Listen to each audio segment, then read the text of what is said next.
अरे जुलकर, तुम्हारी बहन की तबीयत अब कैसी है? माफ करना, परेशानी में पूछना ही भूल गई। कैसी होगी नायला? अल्लाह भला करे, अम्मी ने हमें अपने घर में जगह दी है। हाँ सही कहा तुमने। हॉस्पिटल हमारे घर से बहुत करीब है, हम उसे वहाँ ले जाएंगे, बेचारी का इलाज हो जाएगा। हाँ थोड़ा मुश्किल होगा मगर संभालना ही पड़ेगा। क्यों, क्या मुश्किल है? अम्मी आपका जो पुराना घर है ना, वहाँ से अस्पताल बहुत दूर है। सवारी वगैरह, यानी बीमार भी हैं।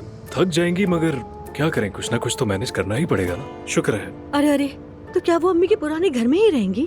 वो तो सच में रास्ते में ही मर जाएगी। अल्लाह खैर करेगा। अम्मी, मैं सोच रही थी कि उस औरत को हमारे घर ले आए, मेरे कमरे में सो जाएगी। वो बेचारी बीमार औरत है और ऊपर से वो जुलकर की बहन भी है। अगर उसे कुछ हो गया तो मुझे बहुत दुख होगा। उम्मीद है समझेंगी। अच्छा, तुम फिक्र ना करो, जुलकर भी तो मेरे बेटे जैसा ही है। इसकी बहन को तकलीफ में नहीं छोड़ूंगी मैं। अम्मी अल्लाह आपसे राजी हो, आप बहुत रहम दिल हैं। बहुत शुक्रिया अम्मी, अल्लाह आपको जज़ा दे। वाकई बड़ा सवाब का काम कर रही है। जुलकर, तुम अपनी बहन को खबर दे दो और हमारे घर ले आओ। हाँ कह दूंगा अम्मी। वैसे भी वो चंद दिन ही रहेंगी। ठीक है, मगर मैं पहले उससे एक बार मिलूंगी, समझ गए? जुलकर सब संभालेगा अम्मी, फिक्र ना करें। वैसे भी शरीफ और अच्छी औरत है।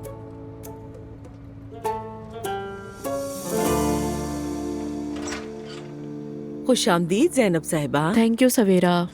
घर आते हुए मैं दुआ के पास से होती हुई आई हूँ।